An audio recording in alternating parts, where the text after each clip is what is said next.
ke-7.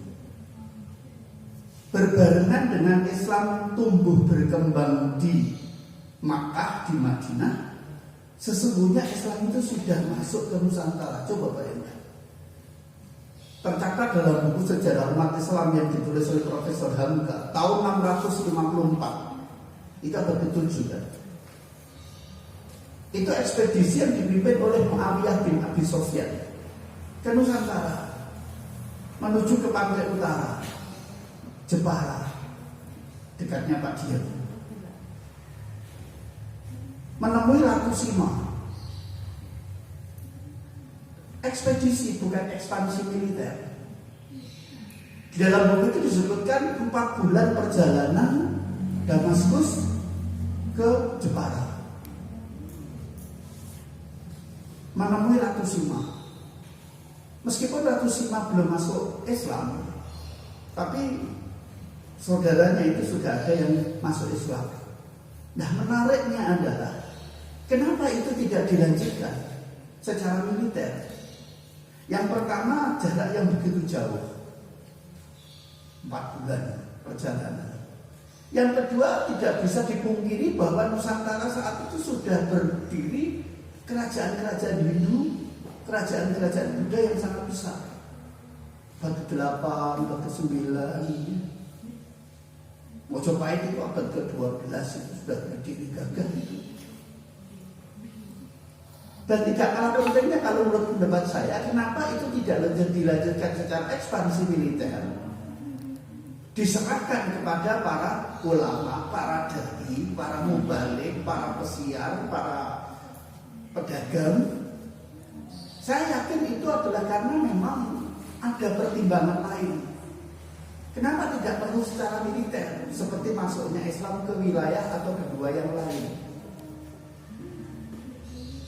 Karena tahu persis bagaimana watak kepribadian orang-orang Nusantara, khususnya Jawa. Agama yang berkembang di Nusantara ini hampir semuanya berasal dari luar. Hindu, Buddha itu dari India, Kristen, Katolik itu juga dari luar. Kita tahu bahwa hampir tak pernah terjadi konflik horizontal, apalagi peperangan di antara pemeluk agama. Maka menurut analisis Profesor Hamka, kenapa itu tidak dilakukan ekspansi militer? Ya, karena itu cukup diserahkan kepada para dai, para mubalik. Sementara kalau yang mengatakan bahwa Islam itu masuk ke 13 itu senegogol itu. Itu penipu ulung. Dia adalah memang pakar Islam dalam artian Islamic Studies.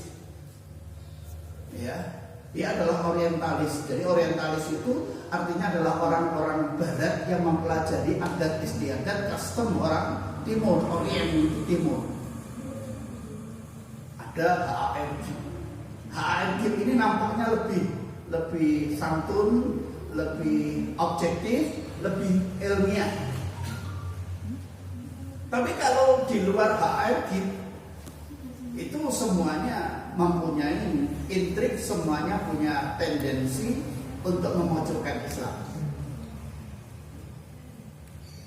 Termasuk Senok Bergelonya. Kita tahu bahwa Aceh itu tunduk, bisa ditaklukkan dalam artian bisa meredam perlawanan mereka terhadap kolonial Belanda, itu adalah setelah Senok Bergelonya masuk ke sana.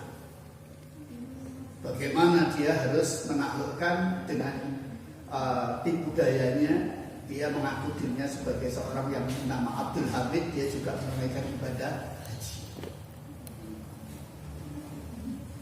Dari teori-teori tentang masuknya Islam ke Nusantara, ada teori Gujarat, ada teori Arab, ada teori Persia, ada teori Cina, menggambarkan bahwa sangat menarik ketika kita itu bicara tentang masuknya Islam ke Nusantara.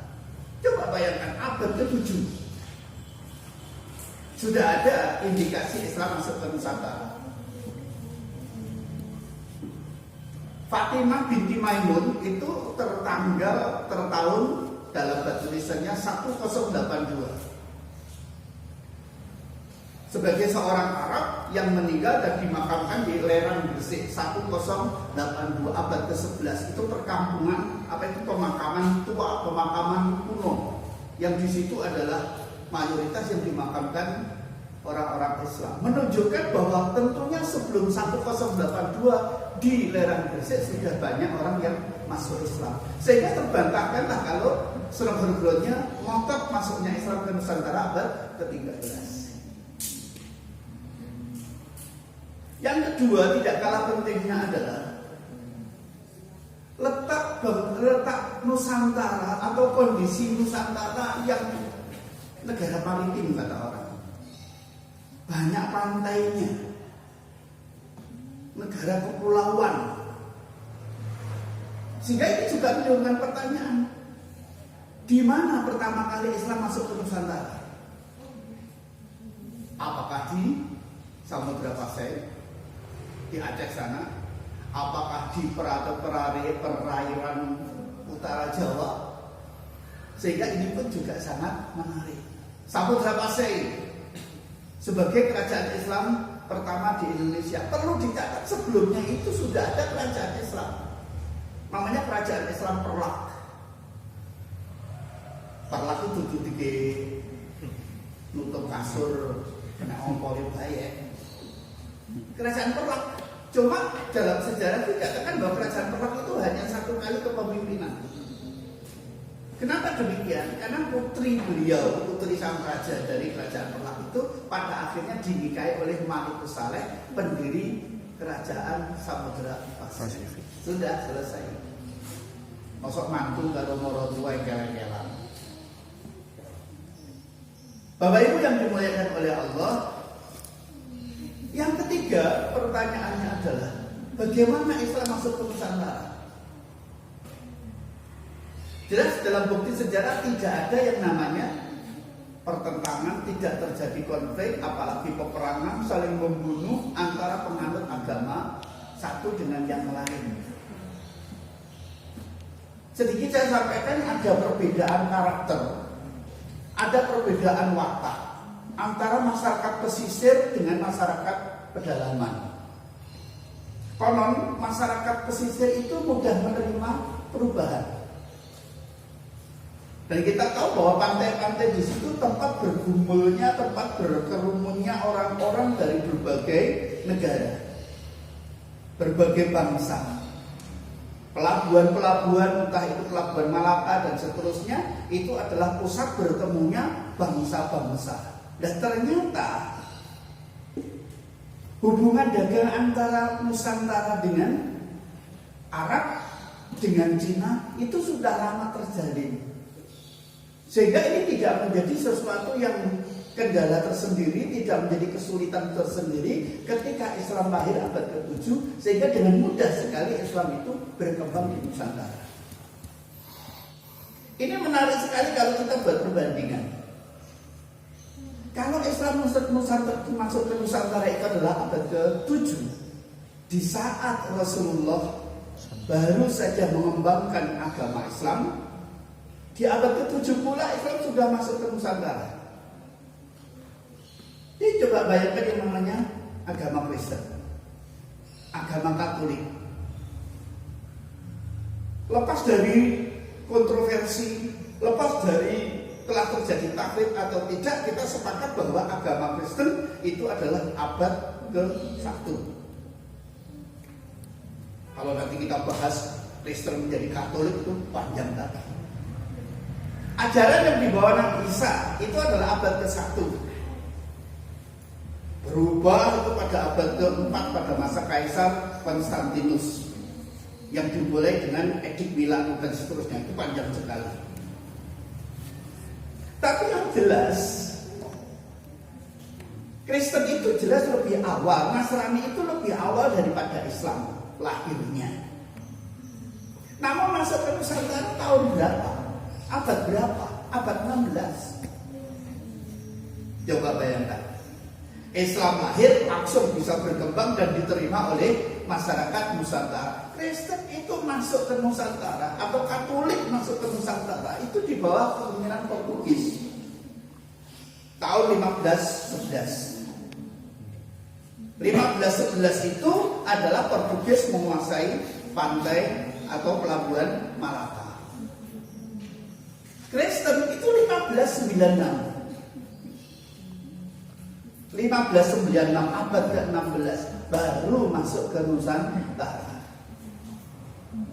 Dan itu pun juga menimbulkan gejolak. Gejolak yang muncul jelas karena memang itu dibawa oleh Belanda, dibawa oleh Portugis, dibawa oleh Inggris, dibawa oleh Spanyol, dibawa oleh yang lain-lain itu para penjajah. Kolonialisasi di belahan timur itu tidak lepas dari semangat 3G. Gold, glory, gospel. Gold itu emas. Mereka melakukan kolonialisasi di belahan timur termasuk Nusantara itu mencari kekayaan. Lama mereka hidup dalam kegelapan. Kalau saya baca tulisan sebuah buku yang berjudul Runtuhnya Spanyol, Runtuhnya Andalus. Coba bayangkan, pada abad pertengahan ya, itu Islam bisa berkembang di Andalusia. Di Andalus itu berdiri rumah sakit, sekolah, perguruan tinggi yang megah, perpustakaan-perpustakaan yang indah, taman-taman yang indah, sebagai indikasi peradaban dan kebudayaan yang sangat tinggi. Di balik itu di Eropa itu masih kuat berkeyakinan mitos yang berkembang bahwa mandi itu menjadikan orang itu sakit. Jangan baca dalam buku Runtuhnya Andalusia. Di saat Andalus bisa membangun peradaban dan kebudayaan itu, di belahan Eropa masih mempunyai keyakinan lek adus ki mbarane loro saking pucuk itu. Adus itu tuh dia ceger, adus sih malah sehat, adus sih lepas dari budiken. Lah kok adus malah marane loro. Berarti Anda bisa membayangkan betapa kumus-kumusnya orang Eropa saat itu. Gak tahu adus. Kehidupan semacam itu juga sebenarnya tidak lepas dari dominasi para kaum paroki. Kaum paroki itu siapa? Ya pemimpin gereja saat itu. Bagaimana keadaan Barat saat itu? Itu jangan bisa baca dalam buku sejarah filsafat Barat tulisan K. Hertz. Disebutkan bagaimana perkembangan ilmu pengetahuan di Barat. Bapak Ibu yang dimuliakan oleh Allah, maka sangat menarik ketika kita bicara masuk berkembangnya Islam di Nusantara. Di saat Kristen baru masuk ke abad ke-16. Lebih menarik lagi di Pulau Jawa. Begitu cepatnya Islam itu berkembang. Kita bandingkan dengan Bali. Sampai sekarang kita rasakan betapa sulitnya Bali itu ditembus atau masyarakat Muslim itu sangat minoritas ya. Saya beberapa kali ke Pulau Bali itu dalam rangka nemani anak-anak studi ke sana. Ya udah enak Pak, biasa nih bolak-balik adzan, bolak-balik qomat, bolak-balik Jumatan, bolak masjid pirang-pirang. Bermalam di hotel belas gak punya suara adzan. Kuburan itu gak enak, bagian bunyi ya gak enak, lali ya. Yang kalau itu orang gak dipendem, dibom. Iya. Kenapa Islam itu tidak mudah berkembang sampai sekarang di Pulau Bali? Kita harus tahu Bapak Ibu bahwasanya Pulau Jawa khususnya dan juga Nusantara pada umumnya pada awal-awal Islam berkembang itu berhadapan dengan ilmu kanuragan. Ya. Jangan dikira bahwa bangsa kita itu bangsa similikiti. Bangsa kita itu sebenarnya bangsa hebat. Nah, kalau tidak hebat bagaimana bisa mendirikan kerajaan-kerajaan? Bagaimana bisa membangun alas mentau menjadi sebuah kerajaan Islam Mataram berpusat di kota Gedi. Apa menawi gak berhubungan dan berhadapan dengan kaum Deduit. Nah, tersebutlah kisah nanti jangan bisa browsing itu ketika di Pulau Bali kenapa Islam sulit berkembang. Sebenarnya saat itu juga ada ulama para ulama dai itu yang berkehendak untuk menyebarkan Islam di Pulau Bali. Sudah ada, jangan dikira nggak ada. Bukan baru-baru saja itu Islam berkembang di sana. Sudah ada orang yang mau menyebarkan agama Islam di Pulau Dewata itu, menghadap kepada sang raja. Apa kata raja? Boleh sampai mengajarkan agama kamu di pulau ini, di daerah kekuasaanku ini. Bahkan nanti saya berikan tanah yang kamu butuhkan untuk membuat masjid. Tapi dengan catatan kamu harus bisa mengalahkan saya. Semua itu tantangannya. Apa itu? Sederhana saya imbarannya. Cabut ulu jumbu saya. Ulu jumbu. Ini jempolannya yang ulunya. Jabutan. Ya berusaha cabut. Tak ada orang yang bisa mencabutnya. Menandakan bahwa sang raja itu ya memang punya ilmu kanuragan, ilmu kekebalan yang sangat tinggi sekali.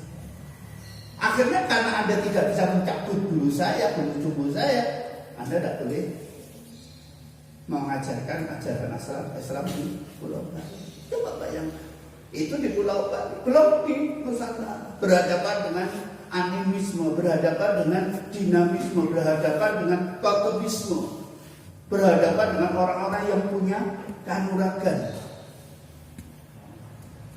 Maka sesungguhnya adalah kita harus angkat topi kepada mereka-mereka yang telah mengembangkan agama Islam yang mungkin menurut kacamata orang sekarang itu syirik.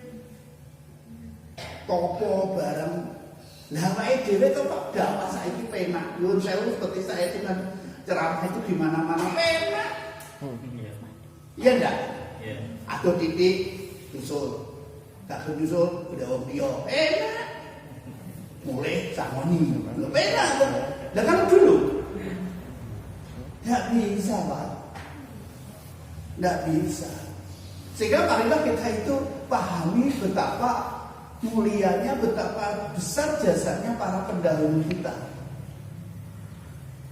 Belum lagi teknologi informatika tidak seperti ini. Sekarang kita mengembangkan Islam, sekarang kita itu mencari ilmu pengetahuan di samping pondok-pondok banyak, majelis-majelis taklim bertebaran di mana-mana.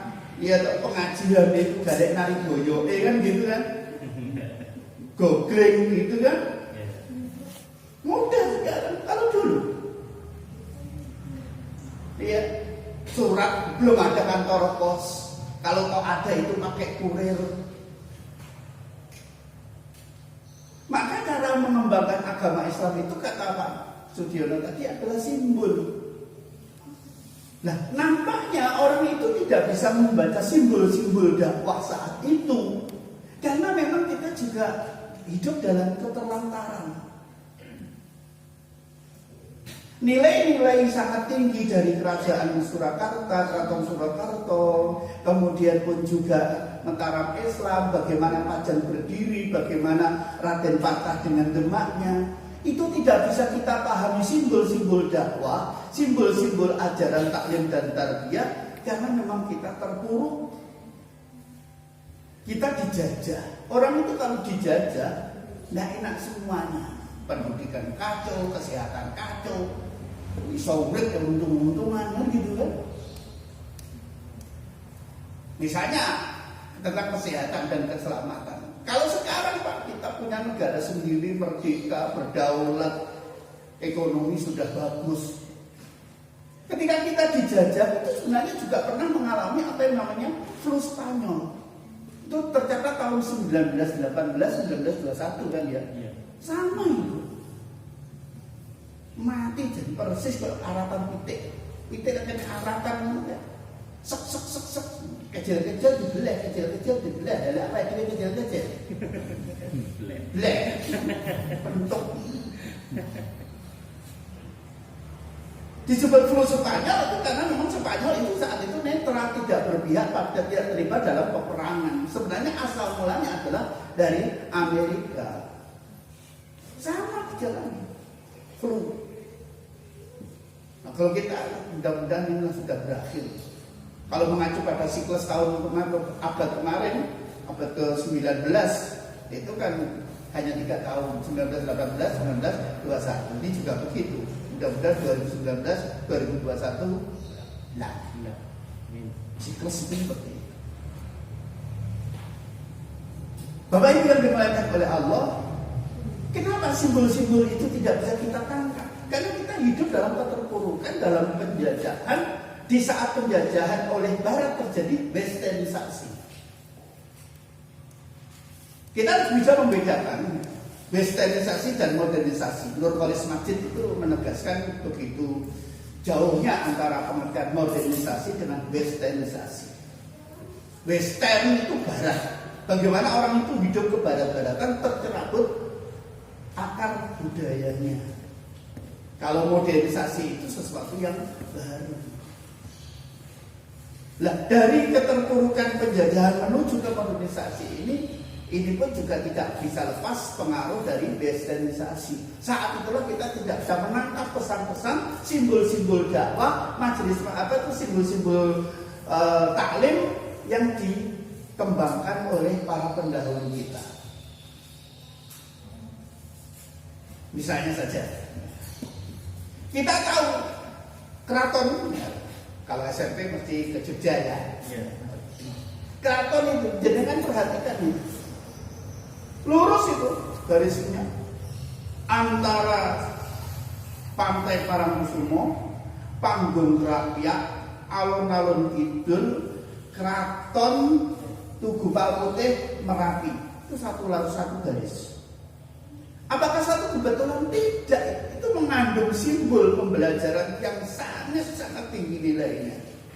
Dan itu yang bisa membaca simbol itu ya orang-orang kita dulu, simbah-simbah kita dulu. Sebenarnya itu adalah menggambarkan dalam hidup seorang manusia. Kita itu mengalami alam, 5 alam. Parangkusumo, pantai, di mana Panembahan Senopati itu adalah dikisahkan bertemu dengan Nyi Ratu Kidul. Parangkusumo itu adalah simbol alam gaib, alam arwah. Kita itu juga ada di alam zuriyah, ya enggak? Sesuai dengan keyakinan Islam bahwa kita itu ada di alam zuriyah, di mana di alam zuriyah itu kita sudah pakai MOU dengan Allah kan? Itu Quran sudah mengatakan kan, alastu birabbikum qalu bala